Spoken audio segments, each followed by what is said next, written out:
pat yourself on the back because you are right here, right now, for a reason. Welcome to the On Purpose podcast, where together we will empower ourselves and others to live lives with more passion and purpose. How you doing this morning, Jared? I'm great, my friend. How are you? You're looking sharp. Feeling fantastic, man. Looking sharp, feeling sharp, and ready to rock. I got an introduction this morning at the Fort Collins Chamber of Commerce.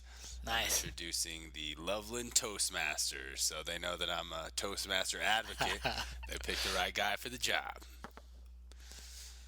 You got a busy day ahead? Yeah, I have a good day, but I gotta confess, man. Andrew and I took a quick trip to the beach over the weekend. An opportunity came up, so we jumped on it, and there was a chance to get out of the cold and away from winter, and I got there just in time for a record cold spell. So it was fucking awful. Dude, you can't escape the cold. Nothing is worse than ocean colds. Like Colorado cold, you can deal with it because you know it's chilly, but you get out to the beach, you see the ocean and the beach, and it's 40 degrees and humid and windy and raining. It's like sucked. chill to the bone.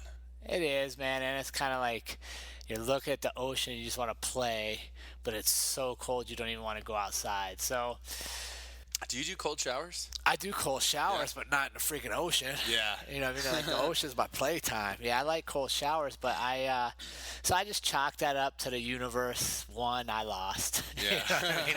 I flew all the way to the beach. It was still freezing cold, so apparently I'm supposed to be cold for a while. Well, maybe you need to go a little harder on last week's purposeful practice with visualizing some heat, brother. How did that go for you, your goal setting and visualization practice? Dude, I love it. You know, I mean, it's something I do every morning as part of my morning routine. As I set my intentions for the day, I have some goals, and I visualize being where I want to be with the successes I want to have and the impact I want to create. So I love it. It's and I think that's truly where most people need to get to see success with it. It has to be done consistently. Mm-hmm. You know, if you try it every now and then, you're probably not going to see the results you want. But yeah, for me, it's just part of what I do, and it's kind of almost unconscious now. It's just part of my routine is to see where I'm wanting to be and to see how that success lines up and see how all this plays out. Yeah. How about you?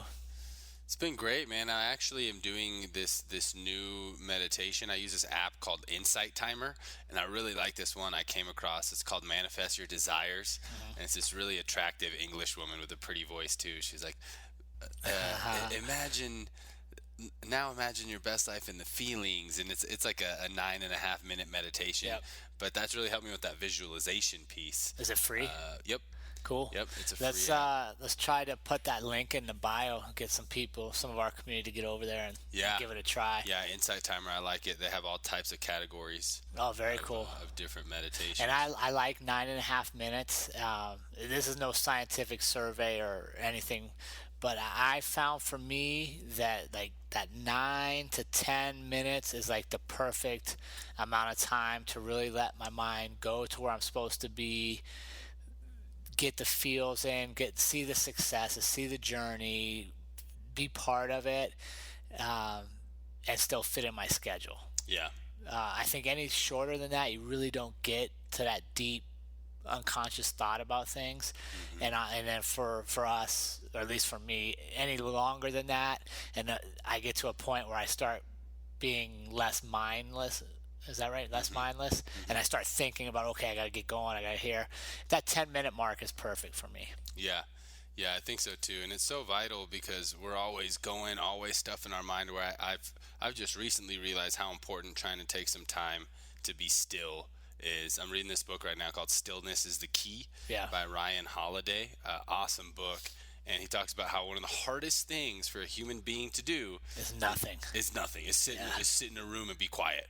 Like, that's the hardest thing for us to do, especially today. We got ding, ding, texts going off, emails going off, so it's nice.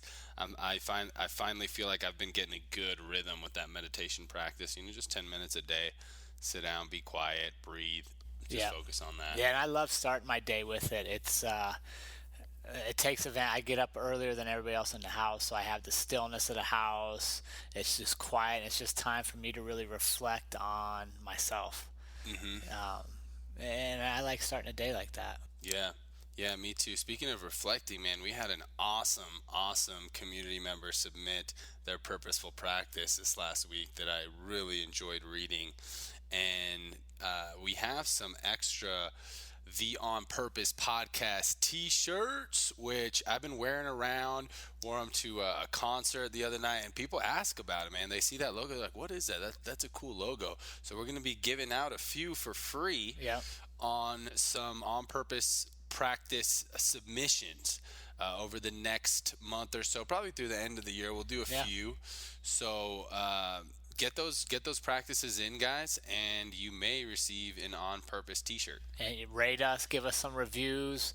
We're sneaking up on people on iTunes and Spotify right now, which is awesome. So we'll be watching those, and you may just get a DM from us, request an address, and we'll ship you a shirt. So part Yeah. of being in the community is helping the community grow, and we're thankful for all of you that are here. And we were just meeting last night talking about it. It's very humbling to be in this position. Yeah. Yeah, humbling and exciting. It's just the beginning, guys, for all of us. So thanks for being a part of the community. And let's get it going today with episode number 37, Problems You Once Wished For.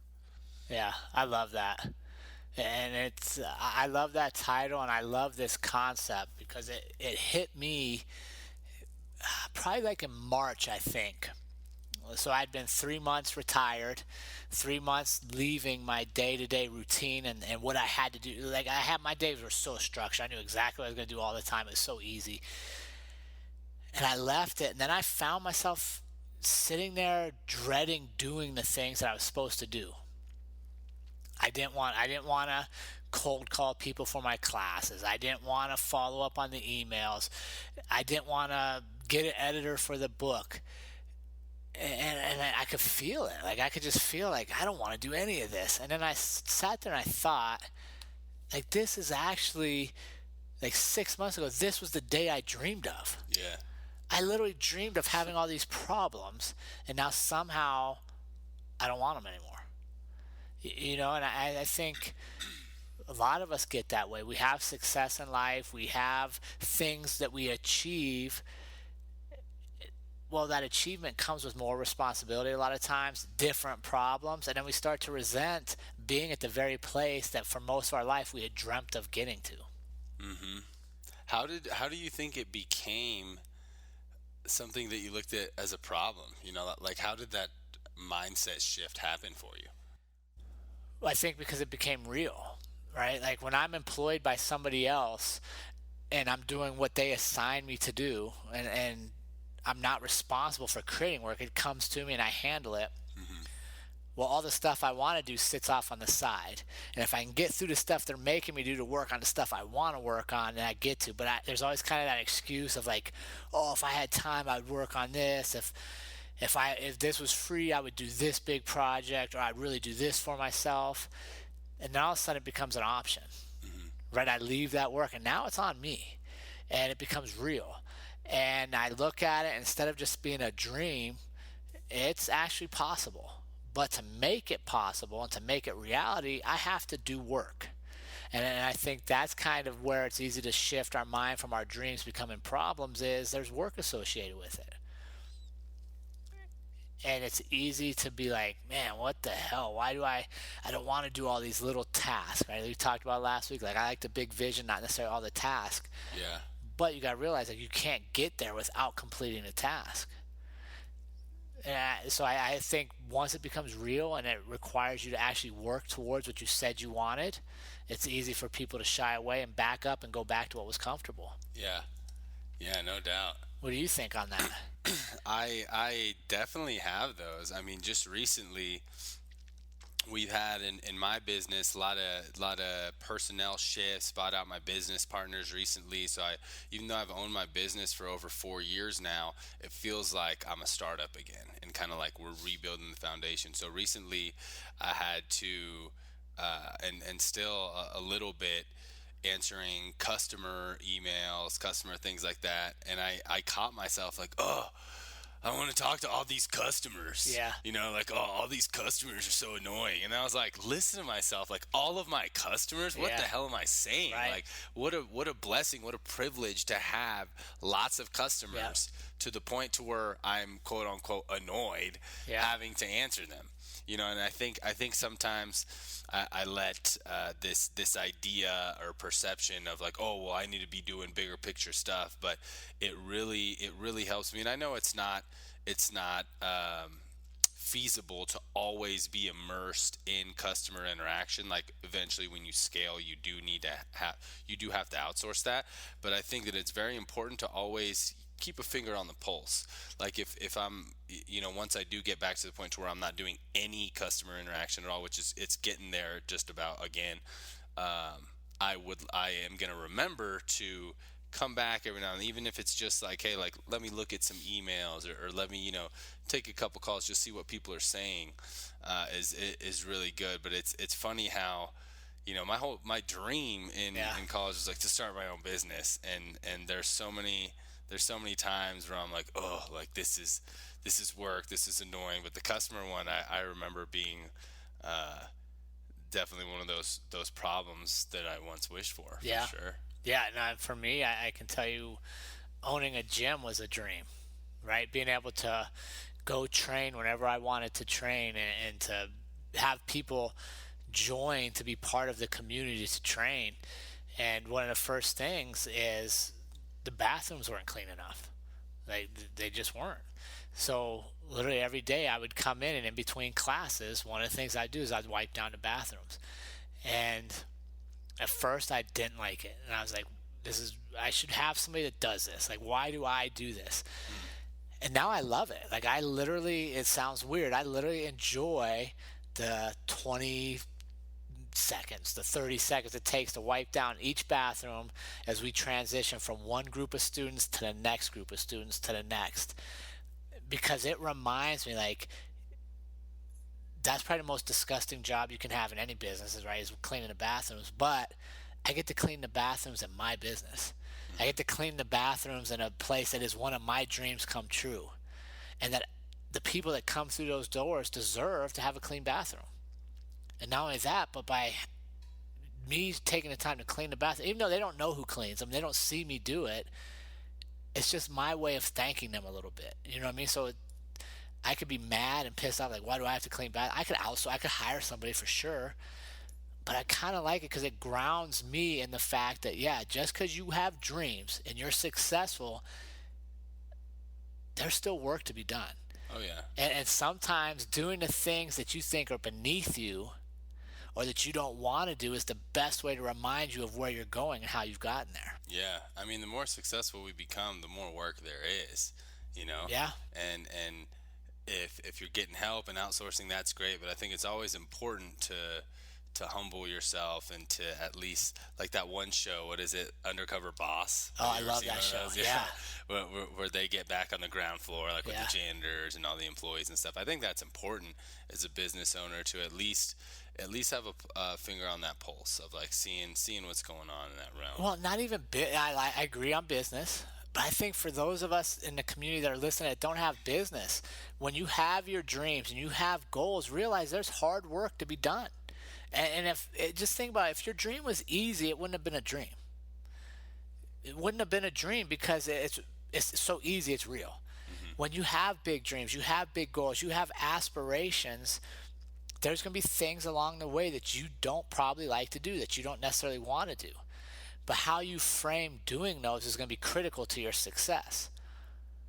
Or it could literally be a roadblock that keeps you from going there because you're not willing to do the work required. Yeah. And it's all mindset too. It's amazing how powerful the mind is because it takes just as much energy to be pissed off, I have to clean the bathrooms, Yeah. it sucks, as it does to be like, man, I get to clean the bathrooms. Yeah. This is my business. What We've a privilege. earned it. Same amount of energy. Yeah, It's all same thing perspective. for you, talking to your customers, right? Yeah. And think about this. If somebody has to talk to the customers. And if you dread talking to the customers and you're like, customers this, what do your employees see? Exactly. Dread talking to the customers. Yet without customers, you have no business, Exactly. right? And it applies to many facets of life. Like, without this, I can't get to where I want to be. So why do I dread this? Yeah. Why is this such a problem that I'm upset and angry about it, and I don't want to do it? But when the reality is, 6 months ago, 3 years ago, whatever the time is, you dreamt of being in this position. You dreamt of having customers calling you because they want your product so much. Yeah. You dreamt of having things go wrong because you could learn and fix and make the next adjustment, which may be the ultimate success. You know what I mean? Oh And man, then it's we get huge. caught up in, because I think we have this vision of all this success and all these dreams coming true without our hands being dirty, Oh yeah. without being in the work. And the reality is that is not possible. I've never met one person that has a dream come true that didn't work for it. So why is the work required to get there a problem? It's not. No, it's not. And I had a challenging year because I had my mentality switched around that. I spent a lot of my time this year thinking, oh, I need to get investors and capital raise, and I need to fly to LA and Vegas and New York and meet venture capitalists and angel investors. And I was like, oh, it's such a problem that I don't have a massive team to handle all the day to day. Like Right. what a problem. Like I can't just be getting suited and booted and doing all this. And then I realized, like, no, the problem was that I was getting too far away from the work. Yeah. The You're getting work. fancy. And yeah, and like now today I scheduled 5 meetings. I'm driving to 5 different shops.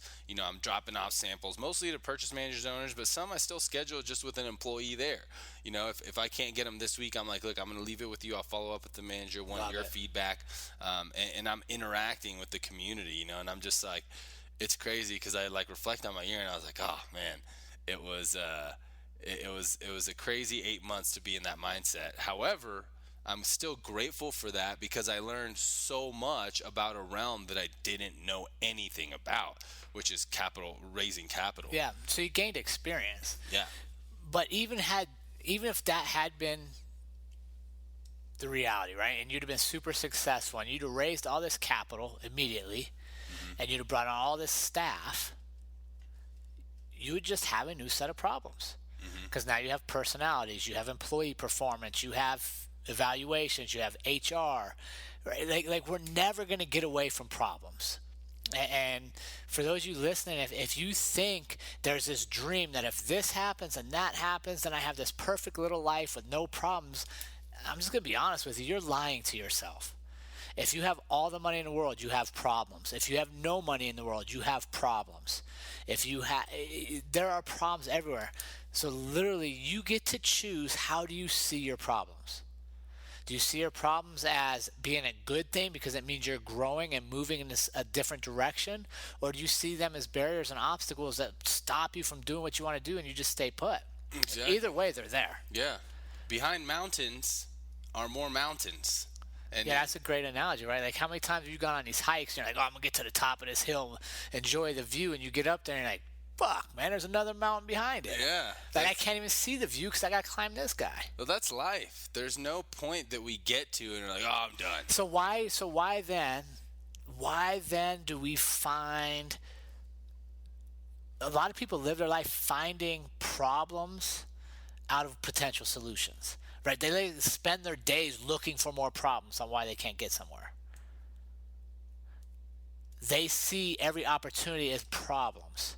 So why is that so prevalent today? Why do you think we focus on the problems so much more than all the opportunities around us? I think it's fear. It's excuses Yeah. to not execute. People That's true. will call it a problem and say, you can't do this, you can't do that. You speak to someone who's not executing, who's not living their life with purpose, and you tell them a massive goal, this huge dream that you have, they're going to tell you 50 ways why you might not get there, why you shouldn't do it before they tell you anything to do it. So I was reading a book recently about, it's called The Magic of Thinking Big. And he said, you know how I find great thinkers? I speak about what most people will think is an impossible problem and see how people react. So he had a crowd and he said, I love it. "Hey guys, how do you think we can end the jail system in 30 years, end prisons forever?" People are like, "Are you crazy? We would have criminals all over the place." Da-da-da-da, da-da-da-da. They're all giving excuses of how there's no way you could end the jail prison system in 30 years. And then he's like, okay, I understand, but work with me for just a second here. Let's be hypothetical and imagine that in 30 years from now, somehow we're gonna have a solution for this. Now, what's maybe one or two ideas of how we could get started? And then finally, people are like, well, we could have better education from the start, da da da, and then start. They started finding solutions instead of more problems. Exactly. Yeah. So he's like, he likes asking what people think are impossible questions and seeing how people react. And I think, unfortunately, most people go to the problems before the solution, even when it's not impossible, quote unquote impossible. Right. And I think it is based out of fear. Yeah. Fear of judgment, fear of failure. Fear of actually having to do it. Right, and going back to how we started in March, why did I sit at my computer and resent the fact I had written a book? Why did I resent the fact that I was teaching on my own and public speaking? Why did I resent it? Because now all of a sudden it's real.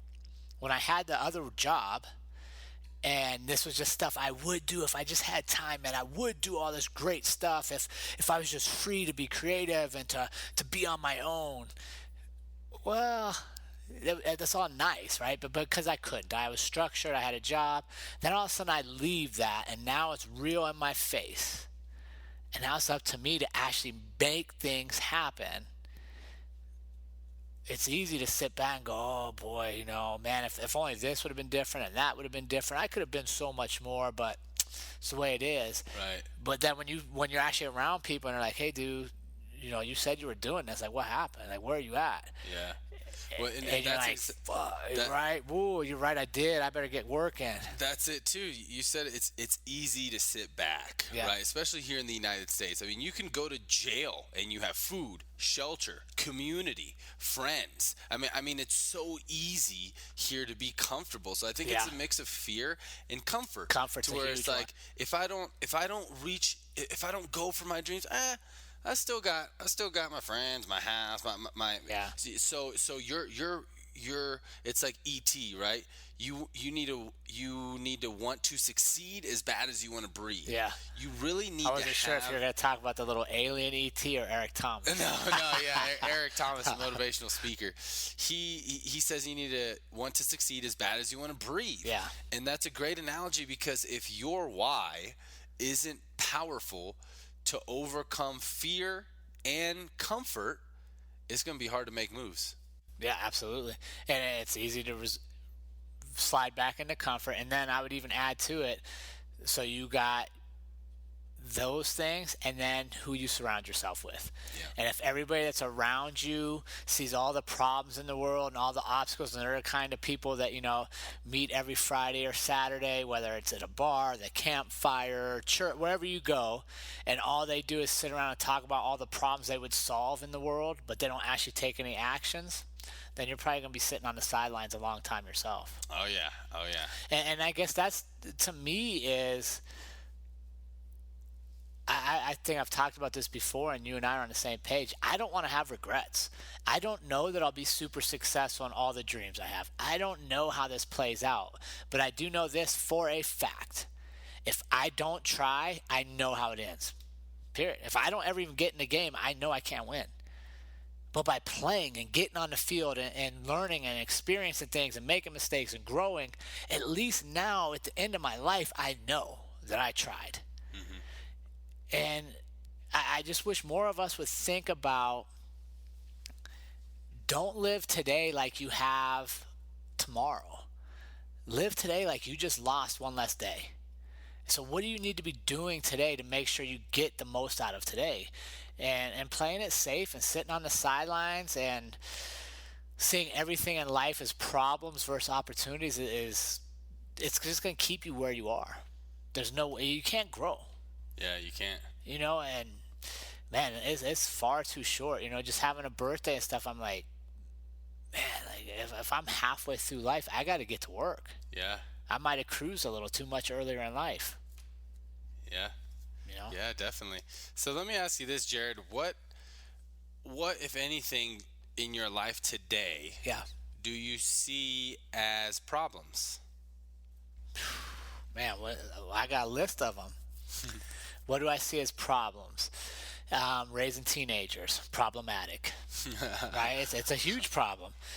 They live in your house, they eat your food, they are expensive, but you don't have control on their decisions. Like they're at that point, right, where they're flapping their wings, they're jumping out of the nest, but then they come back to the nest every night because it's safe. That's a huge problem. Being able to separate their dumb decisions from you and try to help them grow. But I think about, okay, yeah, it's hard. It's a very difficult time. But at one point, it was our dream to have a family, right? And not the perfect family, but a family. So is it a problem? Yeah, raising teenagers presents lots of problems. But I'm also grateful that we have a family to have these problems. Because if I didn't have kids, if I never had a family, like I don't know what I'd do right now. So I think there's problems in business, there's problems in relationships, there's problems raising kids. But one of the things I do every morning in my gratitude practice is I like to pick one or two things that are currently problems and be grateful for it. Well, why do you put problems in quotes like that? Do you use like in your mind? No. Do you say it's a problem? No. What's the words you use? In my head, it's opportunity. Yeah. You know what I mean? It's Yeah. literally an opportunity. And I use the word problems because that's kind of what we topic this is, right? Problems Right. that I have today are what I once wished for. But when I'm down, when I'm negative, when I'm not doing what I'm supposed to be doing, they're problems, 100%. Right. Yep. When I'm moving forward, when I'm doing what I'm supposed to do, they're opportunities. Right. And, your kid makes a mistake. It's now an opportunity to coach them through it and help them learn lessons. You have success, and now with that success comes another opportunity which requires more work. It's an opportunity. It's not a problem. That this success didn't create a new problem. It created more opportunities. Exactly. And it goes back to that mindset to where your vocabulary and your mindset is huge. Yes, what you tell yourself frames your frame. It's your thoughts. Right? If I say, oh, I got this problem, that problem, that problem, what am I telling the world? Like, don't give me any more. I can't handle it. It's problems. Whereas if I see opportunities, okay, this is an opportunity for me to help my son grow. This is an opportunity to help my daughters grow. This is an opportunity for me to grow. Okay, I made a mistake. I need to grow. Let me figure it out. Well, then I'm telling the world I'm open for opportunities. Yeah. Right? And I'm literally looking for opportunities. Telling the world and telling your mind. Yes. Then that's when your mind focuses to be solution based instead of problem based. When you're saying your mind registers your vocabulary of saying this is a problem, your mind registers that it's a problem, it's an obstacle. You're going to have difficulty. When you think what an opportunity, your mind starts to bring up solutions. My good friend, he's my business partner at DatGrat, TJ Grissell. I remember complaining to him about an employee one time, being like, "Man, like, just this problem," and he goes, "What an opportunity!" He kind of interrupts me. He goes, "What an opportunity!" And I was just silent, like waiting for him to say something else. And then I was like, "Okay." He's like, "What an opportunity to grow as a leader! Yeah, that's a challenge." And I was like, "Oh shit!" And that. I find myself saying those three words when I come across an obstacle or something that's frustrating. Even right now with annoying court stuff, I'm like, what an opportunity. What an opportunity to learn well, some of the legal system, all this stuff. Yeah, you would have never learned what you're learning now without going through it. Yeah. So, no, I agree. So I don't see problems. I see opportunities. And now, are there some opportunities I like more than others? Absolutely. Okay. But they are opportunities for me to grow and for us to learn and move forward and propel ourselves. Yeah. So you said something earlier that I wanted to touch on. Yeah. I'm huge on gratitude. Yeah. That's my foundational tool to living my most purposeful life. Right. And have the movement DatGrat, daily action towards gratitude. How do you remind yourself, because it can be hard and sometimes annoying, sometimes of like, sometimes we just want to be negative, right? Yeah. And just want to, like, it's a problem, damn it, like, it's a problem, don't tell me to be grateful for it. How do you switch that mindset, especially when you're kind of deep in that negative state, and then get back to being in that state of like, I'm grateful for this problem, what an opportunity? Like, what's your process for that? Yeah, that's interesting. First off, I think acknowledging that it's okay to have those cycles. Hmm. You know, there's nothing wrong with you if you have those days where you constantly you see the negative of stuff. You're just not feeling grateful. Um, but what I try to do is not stay there very long. Yeah. Not. And here's what I'll tell you. I know that happens to me more often than not when I get out of my routine. So, Hmm. like, even going to the beach this past weekend, um, we went from mountain time to eastern time. So my biological clock was all off. I was up way later uh, than I like to be up, which meant I slept in longer than I like. It threw me off. So I didn't do my gratitude practices at the time I like to do them. I didn't journal as much. It was freaking cold. It was rain. It was miserable. Um, we watched way too much TV because it was like we just really couldn't do much outside. Um, so I didn't leave feeling like, oh, this was great, uplifting spirit. Like I was like, this is not what I want to be doing. But then you come back and accept it. Okay, like that was a moment. Okay, what did I learn from this?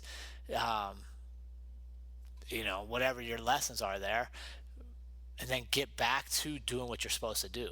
Hmm. And for me, the way I live, like I like my routine. I like to get to bed by a certain time. I like to get up at a certain time, and I like to do my gratitude first thing in the morning. So, just I guess having that structure and that framework that it's okay if you have these negative moments. It's okay if you have these doubts where you're seeing problems instead of opportunities.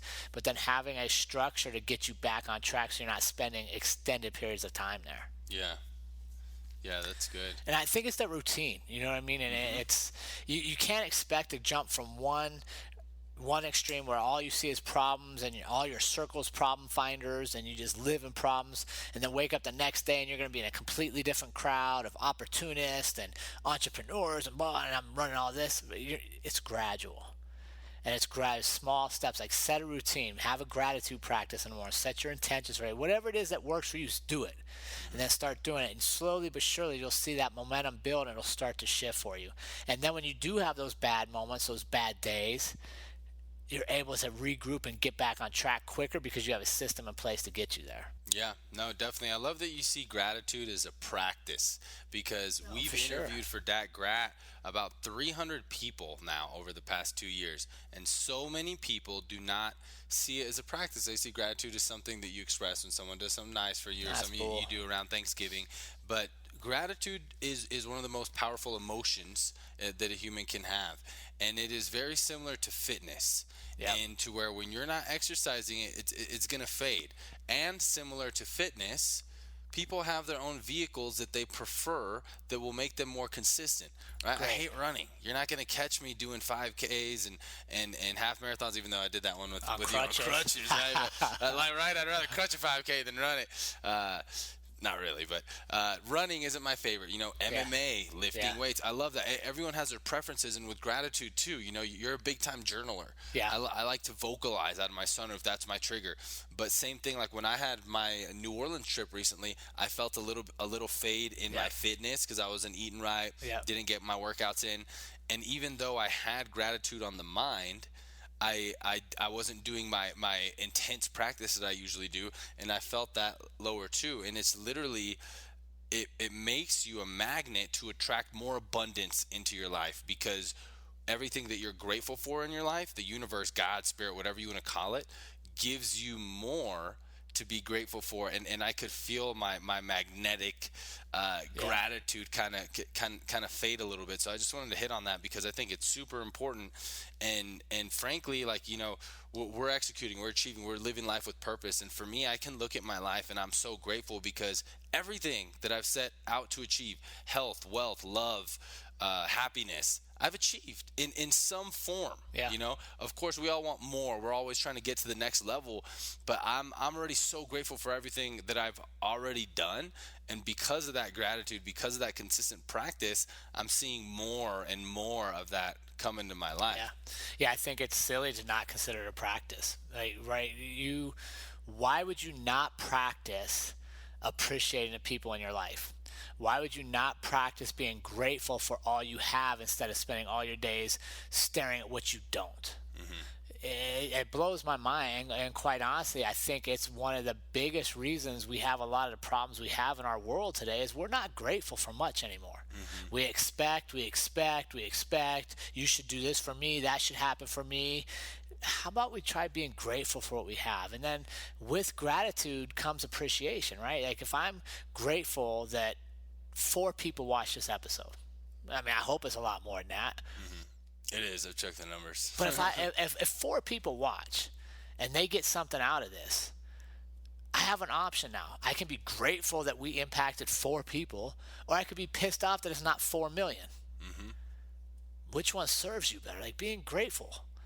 And it is a skill and it's a practice. You got to do it every day, and it just frames how you approach things. If you wake up every day and you're like, okay, I'm just going to see whatever the world throws at me, Yeah. more often than not, you're going to get more bad than good.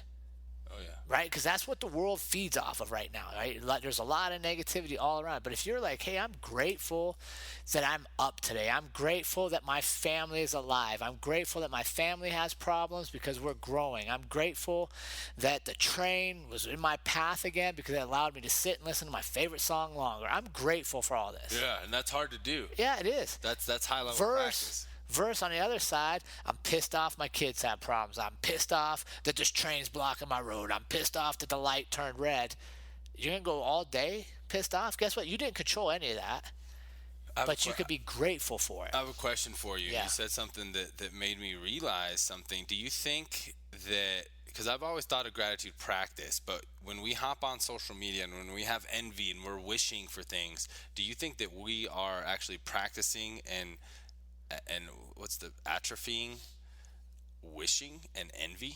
Do you think Like on that? social media. Yeah. I mean, I think it depends what you're there for. I mean, if you find yourself just scrolling through and not contributing, Mhm. right? Not wishing people well and saying congratulations. You just find yourself scrolling and reading, but not adding value. Yeah, I think that you're not being gracious, and you're not practicing gratitude. What you just said, it just dawned on me. I think even beyond that, not only you're not practicing gratitude, but You're you're the opposite. practicing wishing. You're Yeah. practicing envy, and you're getting more of that and attracting more of that into your life. Right. Of your continuously, just like you attract more abundance, you're attracting more of that feeling of needing. Yeah, and or that social feeling media is not very enough. interesting, right? Like Instagram's getting away from the likes, Hmm. right? They're going to start quit publishing the likes so that people aren't focused on what posts get the most likes. It's a different way of recording metrics, but I think too many of us live our lives that way, right? Like we want to do things to get us the most likes every day instead of bring us the most joy. Hmm. And instead of being grateful for what we have, we're looking for that next thing that people will like us more, to keeping up with the Jones mentality. Um, so yeah, being grateful is a practice. The problems you have today, you've earned those problems somehow. You either earn them by moving up in your career, starting a business, advancing in whatever relationship you're in, so that you earn more problems, right? Because you get more responsibility, you get more problems or opportunities. Or you earn them by not taking a risk, staying where you're at, not moving forward, which presents a different course of problems and opportunities. Either way, what you've faced with today is what you've earned. Hmm.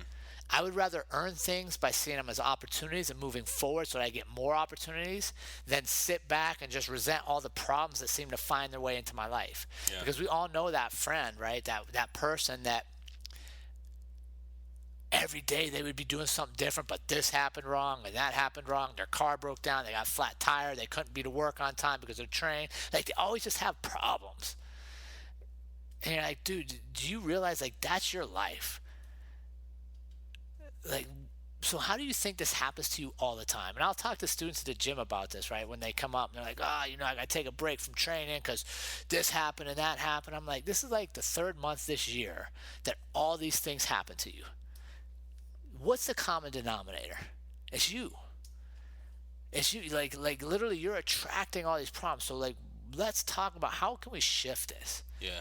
You know, It's and 100% responsibility. There's a Chinese proverb that this it says something like there was a thunderstorm and the neighbor's tree got struck by lightning and fell on my house. It's my fault because my house was there. Like that. yeah, Like that's how you should look at everything. Like it's all yeah, your responsibility. right. And I love that one. It's something along those lines. Yeah, But I'm like, I had to think about that for a second. Yeah, and I think that's in our society today. That's where we drop the ball a lot. Is nothing's our responsibility. right. It's always somebody else's issue. Yeah, you gotta claim it. Claim And it if you all. have problems, look at them and embrace them as opportunities for you to make changes. Yeah. If you're not happy where you're at, identify what are the three things that I need to change to move me forward, and then get working on them. And one thing I will tell you, one of the easiest, just to change how you view things. It doesn't require, you don't have to go back to school for it. It doesn't require advanced degrees. It doesn't require anybody else to do anything for you other than for you to shift. How do you look at the things that happen every day? Are they opportunities for you to grow, or are they problems to make you stay where you're at? Period. Most definitely. Again, one of the most powerful phrases that I've been using in the last year that's helped me out a lot with this is just to reframe when you start getting pissed off and a problem comes up, just say, what an opportunity. Yes. What an opportunity. Tell that to your brain, and then your brain will start giving you reasons of why it's an opportunity. Yeah. So try that out. I have a question for you, Jared, on the other note of this. Yeah. Have you ever had things to where you're executing, you're seeing everything Yeah. as opportunities, and then you achieve it, and you're like, yeah, and then you regret it? Yeah. Yeah. I mean, the one that comes to mind right now is buying that condo in Myrtle Beach. Oh, Like yeah, we'd yeah. always wanted a beachfront property of our own. We had dreamed of it, and we made it happen. And then all of a sudden we bought it, and it just wasn't what I thought it was going to be. Just the way there were a lot of logistical things behind it that I'm just like, I don't know. And then I started looking back at the process. I was like, okay, we may have rushed into this. I should have done more research. I should know more about the market, and it didn't fulfill. Like it was a thing, not something that made me like super happy. So it came true. Like we had dreamt of this, it comes true, and then there's a whole other set of problems. But instead of sitting there and dwelling on it, we made moves with it, right? And then we were able to capitalize on it and put it up for sale, and we close on it in a couple weeks. So I don't think there's anything wrong with having dreams and getting there and being like, okay, this is not what I thought it was going to be. I don't want to stay here. And there's other dreams you'll get to, and you'll be like, hey, this is a lot of work. There's a lot of opportunities for me to grow here. Let me put in the effort. And that's kind of where I was at with the condo. Like it just was not the amount of work required to make it what I wanted. Just didn't feel good to me. I'd rather be putting that effort into other projects. Yeah. So it happened. We lived it. We can cross it off our vision board and our bucket list. But I'm not going to stay somewhere where I'm not happy. So we're selling it. We're going to move on to some other cool things. Yeah. What about you? Nice. As far as stuff that I wish Something for, that came true, and then Oh, you're like, yeah. dude, this is not what I thought it was going to be. yeah, for sure. Like similar stories, in business and stuff. But definitely, I've experienced a lot of that, like in relationships. Yeah. Kind of talking to a woman and being like, oh, she's smart, she's sexy, and then like getting into it and being like, oh man, this is not what I thought. Right, so- Have right. experienced that quite a bit.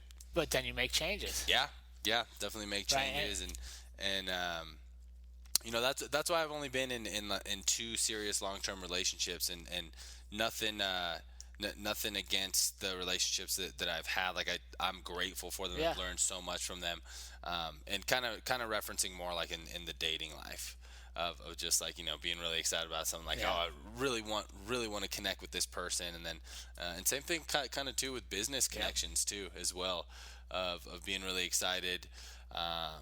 And really evaluating people just kind of on the front end or what their LinkedIn profile does or what they say, and then getting really to know somebody and realizing like, oh, it's not a good fit. And so let me ask you this, Ollie, as we get ready to wrap up for the week, is how do you know then when you accomplish something that was on your dreams, it was on your goal, it was something you wanted, and you get there, and you're just like, I don't think this is where I'm supposed to be.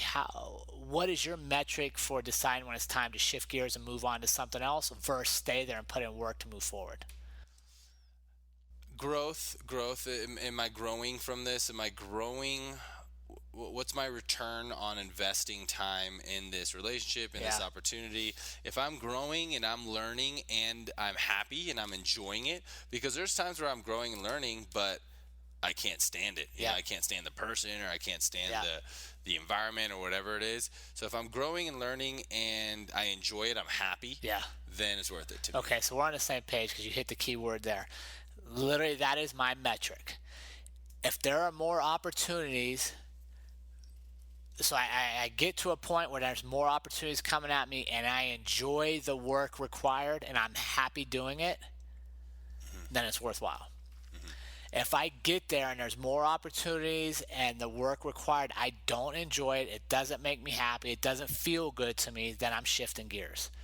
And that is the metric for me, is happiness, which is elusive, right? And a lot of people don't even know what makes them happy. So if you're one of those people that are like, I don't even know how to be happy, then you got to start figuring out, okay, what makes you happy, and then backtrack from there. But literally for me, if I'm happy doing it, I don't mind cleaning the bathrooms. Mm-hmm. I don't mind doing those things because I'm happy. Mm-hmm. And truthfully, if you think about it, almost everybody's pursuit in life is finding happiness. Mm-hmm. Yeah. So if you're fortunate enough to have dreams and goals that require you to work harder and to put in more hours and to solve problems and to interact with people and to learn from others, and it brings you joy and happiness, continue on the path. Yeah. If on the flip side you're having to do work and it's miserable, it's eating at your soul, you hate it, why are you going to continue to do this? Like, at what point will that change? Maybe you got to look for something else. So for me, like owning a beach condo, it was great to tell people I had a beach condo. People are like, oh, you own a beach condo, right? But it didn't bring me happiness. Mm-hmm. It brought, like, every time that I got the call from my property manager, from the maintenance people, like, I didn't enjoy working through the process with them. I was not happy with it. So I was like, okay, I'm not emotionally attached to just having this. Like, I'm going to get rid of that and we're going to go something that makes us happier. And that's kind of how I approach all this. Love it. Working on the podcast makes us happy, Yeah. right? And we get to sharing with the community and hearing the practice you guys are doing, and seeing the growth with our various community members. I enjoy that. Oh yeah. So then I'm okay with all the opportunities that come up that we have to work to move forward to continue to share that. If I didn't enjoy it and I wasn't happy, I would find something else to do, because where I'm at in my life, happiness trumps everything else. If I'm happy and enjoying what I'm doing, I want to do more of it. If I'm miserable and I don't enjoy it, I want to do less of that, because I know, guess what? Whatever time I spent being miserable and unhappy, I lost, and I don't get a refund for it later in life. Right. Not worth it. Not worth it. Ready to Wrap jump into this some up. practice? Yeah, let's get some practice out there for our team. All right, team. First part of practice is what problems, aka opportunities, because remember, we're looking at problems like opportunities moving forward, do you have today that you wished for in the past? Part two is, do you have a gratitude practice? Reflect on that. Feel free to email us, me personally as well, if you want some extra tips on cultivating your gratitude practice. And part three, how can you remind yourself to be thankful for your current problems? Same thing there. And then most importantly, email your practice to onpurpose.official@gmail.com. And through the end of the year, there will be some free t-shirts given out to some of the community members who submit their practice. Yeah, So and it's gonna be get it in. random. Like, I don't want to have one of these contests where people see all the rules and they do step by step to try to win something for free. Like, we're gonna repractice and randomly send stuff off, because I value the community, and I want people investing in the community to make themselves better and to share that making others better. Yep. Cool. Well, I appreciate you, Ali. Appreciate Great you. time as well. You're looking sharp. Good luck killing all the stuff on your busy day Oh today. yeah, don't need luck. I'm prepared, baby. I enjoy Ready to that. rock. Yeah, there's a quote out there that says, hope and luck are for the unprepared. Right. Right, and I enjoy that. So, for all of you listening, we appreciate you and we value you as members of our team. And remember, life is far too short to live any other way than on purpose. We will see everybody next week.